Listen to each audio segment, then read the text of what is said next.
नमस्कार दोस्तों। सबसे पहले आप लोग सभी लोगों को नवरात्रि की हार्दिक शुभकामनाएं।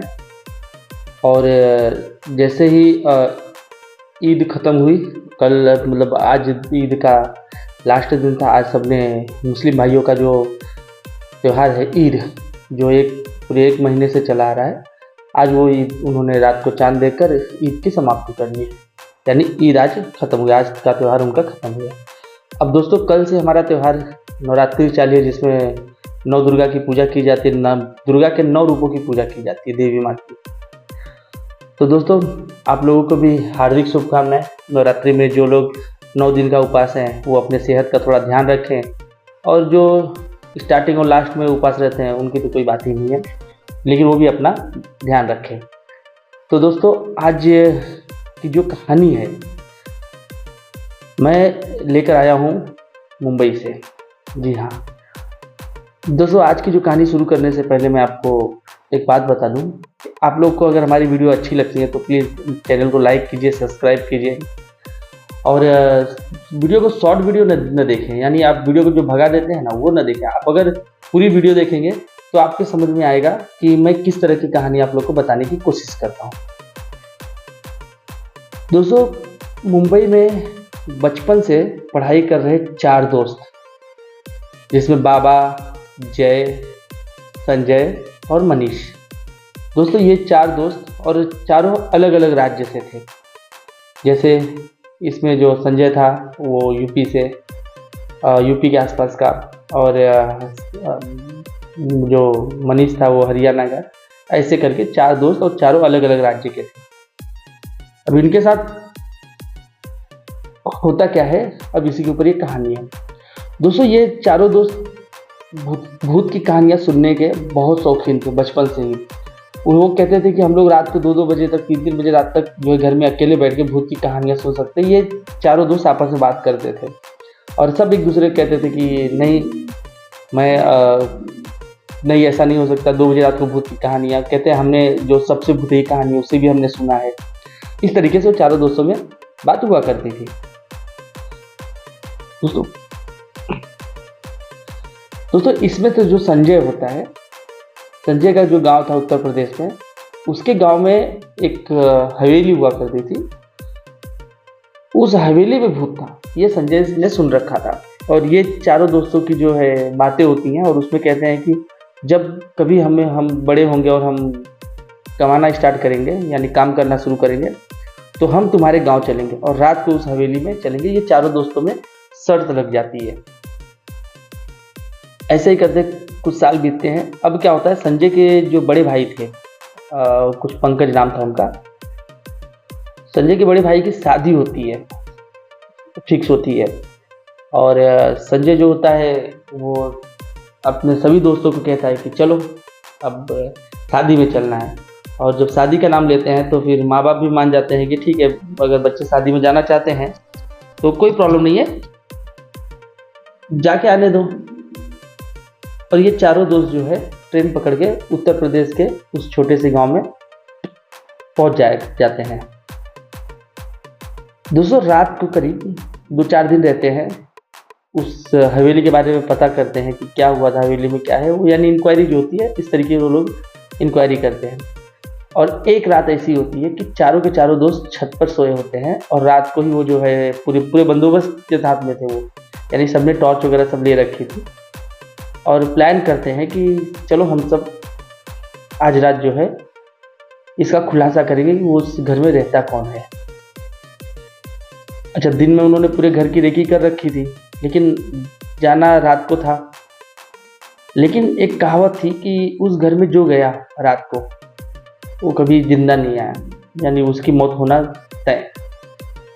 गांव वाले कहानी उन्हें सुनाते हैं कि एक बार एक चोर था, जब चोरी करने आया तो गांव वालों ने जब उसका पीछा किया, उस हवेली में वो घुस गया रात को, और फिर वो कभी निकल नहीं पाया। और जब उसकी निकला भी तो उसकी डेड बॉडी निकली।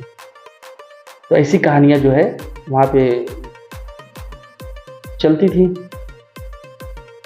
अब होता क्या है कि रात को संजय और जो उसके टीम के लोग थे वो सब जो है टॉर्च लेकर और उस घर की तरफ चल देते हैं।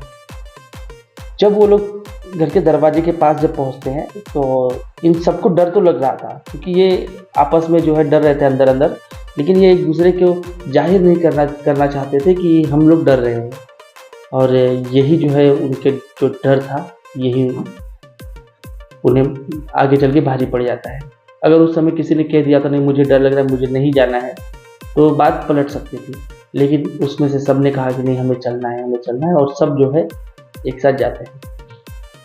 संजय उस गांव का था, इसलिए वो सबसे आगे संजय था, और उसके पीछे करके सब दोस्त लोग थे। संजय जैसे ही दरवाजे पे पहुंचता है और जब वो दरवाज़ा खुलता है, जैसे दरवाज़ा खुलता है तो अंदर से जो है एक ठंडी हवा जो है, हवा का जो झोंका होता है वो संजय की तरफ आता है।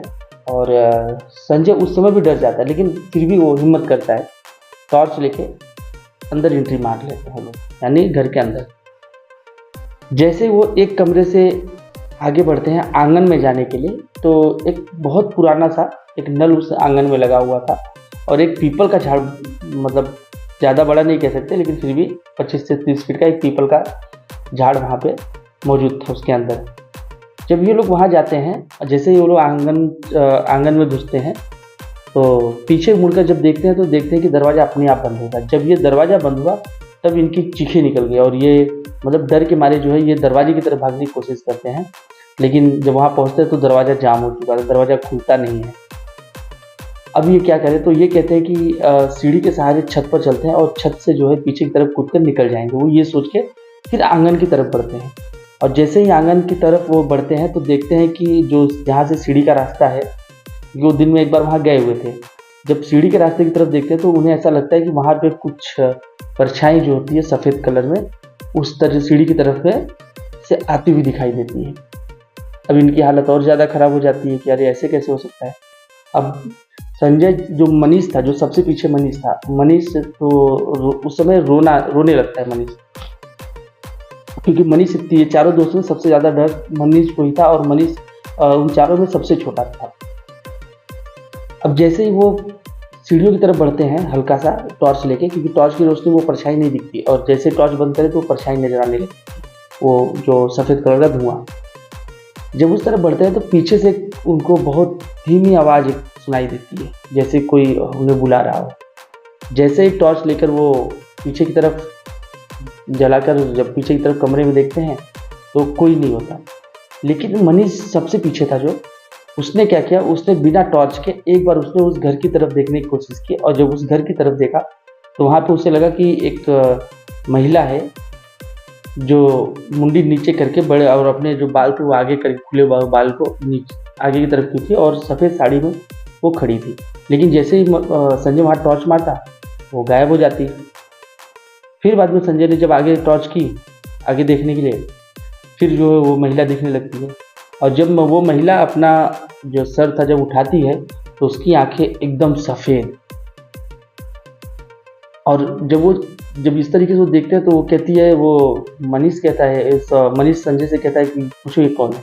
डर की वजह से वो बोल नहीं पा रहा था, लेकिन फिर वो इशारा करता है तो समझ जाता है संजय। संजय बोलता है कौन हो तुम, तो कहती है तुम लोग क्यों आए हो, मेरे घर में तुम्हारा क्या काम है, मतलब इस घर में तुम क्यों आए हो।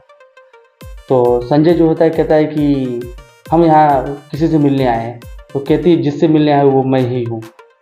जब वो इस तरीके की आवाज़ सुनता है तो संजय जो है सीढ़ियों की तरफ भागने लगता है, और जब संजय भागता है तो उसके साथ साथ ये चारों दोस्त भागते हैं, लेकिन जो मनीष होता है वो सबसे पीछे होने की वजह से वो जो महिला थी वो वहाँ से उड़कर आसमान की तरफ हल्का सा जाती है, और फिर जाके संजय को पकड़ लेती है, मनीष को पीछे से पकड़ लेती है, और मनीष को झटका देकर जिस कमरे से वो आई थी उसी कमरे में फेंक देती है। और जब इतना होता है और इसके बाद संजय वगैरह जो होते हैं वो छत पे भागते हैं, और छत से बेधाता कूद जाते हैं नीचे, यानी बैक साइड में खेत था तो उस खेत में कूद जाते हैं, और वो जब गिरते हैं तो उसमें संजय की जो है वो पैर जो है वो मोच आती है, फ्रैक्चर नहीं होता, मोच आता है, और वो जो दोनों दोस्त थे वो थोड़ा सही सलामत थे, लेकिन मनीष अंदर ही रह जाता है। अब जो है वो भागकर किसी तरीके से अपने घर पहुंचते हैं, और जाके घर पे सो जाते हैं, किसी को नहीं बताते हैं कि मनीष है कहाँ पर। अब धीरे धीरे सुबह हो जाती है, ये रात भर सो नहीं पाते। अब जब सुबह होती है तो ये सब लोग जो है चारों दोस्त लोग थे, तीनों दोस्त।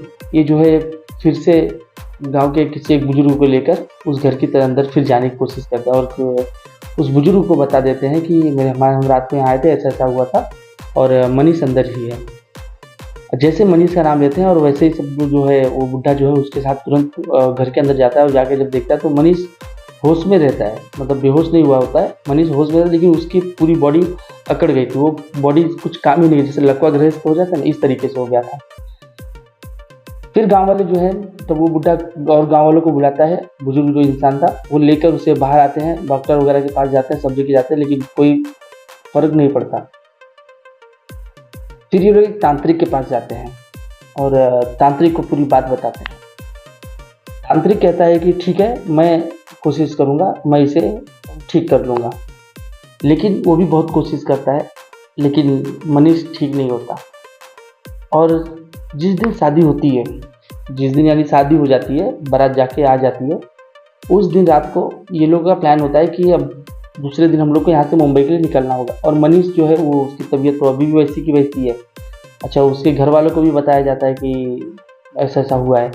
तो मनीष के जो घर वाले थे वो मुंबई से ट्रेन पकड़ के उत्तर प्रदेश उस गांव में यानी जौनपुर के लिए पहुंचते हैं। जौनपुर में जब वो अपने बच्चे से मिलते हैं तो बच्चा एकदम ही ना बोल सकता है, ना मुंह से आवाज़ निकलती है, ना सुन सकता है, ना तो उसके पैर अकड़े हुए, वो किसी काम के नहीं है, वो हाथ भी नहीं उठा पा रहा है। वो देखते हैं तो अच्छा, रात को पहुँचे हुए तो वो देखते हैं तो वो कहते हैं ठीक है चलो कोई बात नहीं, कल सुबह जो है हम इसको लेके बड़े हॉस्पिटल लेके चलेंगे। तो दोस्तों होता क्या है, रात को जब उसके माँ बाप सोए हुए होते हैं और मनीष अचानक अपने जहाँ सोया हुआ था वहाँ से उठता है और उस घर की तरफ फिर से जाने लगता है और उस घर की तरफ जाता है। उसके बाद में जो है उसके साथ क्या होता है किसी को कुछ नहीं पता। लेकिन जब सुबह ढूंढते ढूंढते सब परेशान, माँ बाप भी परेशान, सब परेशान, सब पुलिस केस भी करते हैं, लेकिन वो बुजुर्ग कहता है हो सकता है कि मनीष फिर से वो घर में गया हो, लेकिन कहते वो चल फिर नहीं सकता तो कैसे जाएगा। फिर भी जो है गांव वाले के कहने पे मनीष को जो है वहाँ अंदर ढूंढने के लिए ये लोग सब चल देते हैं। जब अंदर जाते हैं देखते हैं कि मनीष बेसुध पड़ा हुआ है, ना वो हिल रहा है, ना बातें कर रहा है, कुछ नहीं, एकदम मतलब मर चुका है मनीष। अब मर चुका है मनीष वहाँ पे। अब कोई नेचुरल मौत तो थी नहीं, तो पुलिस वाले जो होते हैं वो बॉडी को कब्जे में लेते हैं और लेके चले जाते हैं पीएम हाउस, यानी पोस्टमार्टम जहाँ पे होता है वहाँ पे लेके जाते हैं, क्योंकि केस बनता है क्योंकि नेचुरल मौत तो थी नहीं तो केस बनेगा ही बनेगा। जब वहाँ लेके जाते हैं तो देखते क्या है, जो डॉक्टर जो पोस्टमार्टम करने के लिए डॉक्टर आए थे वो देखते क्या है, जब उसके शरीर को खोला जाता है तो देखते हैं कि अंदर जो है पूरी तरीके से हर एक पार्ट उसका जला हुआ है और इतनी बुरी तरीके से जला हुआ है कि अगर इंसान को जब आग लगती है उसके पहले चमड़े जलते हैं, शरीर जलता है, लेकिन यहाँ पे उल्टा है। यहाँ पे ये था कि अंदर का जला हुआ चीज़ है, यानी ऊपर से कोई थोड़ी बहुत खरोच जो लगी वो लगी, ठीक है, समझ में आता है, लेकिन अंदर इतनी बुरी तरीके से किस तरीके से जल गया, ये जो है ये कहानी में एक ट्विस्ट आया। और अब वो जब पूछताछ हुई, क्योंकि ये किसी एक अनोखा केस था कि आग पेट के अंदर लगी और कैसे लगी ये किसी को पता नहीं। तो दोस्तों फिर ये क्या होता है कि कुछ दिन जब पोस्टमार्टम वगैरह हो जाता है उसके अंतिम संस्कार कर दिए जाते हैं। इसके बाद में जो होता है पुलिस भी किसी गिरफ्तार करे। अब पुलिस को भी ये समझ में नहीं आता क्योंकि किसने मारा क्या है, और जहाँ भूत प्रेत की बातें आ जाती हैं वहाँ पे कानून में कुछ इसका समाधान ही नहीं, यानी कानून भूत प्रेत को मानता ही नहीं है। तो ऐसे दोस्तों ये कहानी थी और बाद में उस केस को जो है बंद कर दिया गया। अभी भी मेरी जो केस संभाल रहे थे उस समय पे मैंने बहुत कोशिश की उनसे बात करने की कि उसके बाद क्या हुआ, लेकिन कहानी के बारे में कुछ पता ही नहीं चला, इस तरीके से हुआ था। लेकिन केस जो है आज भी थाने में दर्ज है और थाने में वो केस पड़ा हुआ है। जौनपुर के मैं गांव का नाम नहीं बताना चाहूँगा, ना उस थाने का नाम बताऊँ, बस इतना बता सकता हूँ कि जिले जौनपुर की घटना है। दोस्तों इसी के साथ कहानी से अलविदा लेता हूँ। दोस्तों आज हमारे एक दोस्त हैं अशोक पांडे जी, उनका जन्मदिन है तो उनको ढेर सारी शुभकामनाएं। और ऐसे तो नॉर्मल कुछ है ही नहीं बताने के लिए। तो दोस्तों मिलता हूँ अगली वीडियो में, तब तक के लिए आप लोगों को हमारी तरफ से नमस्कार।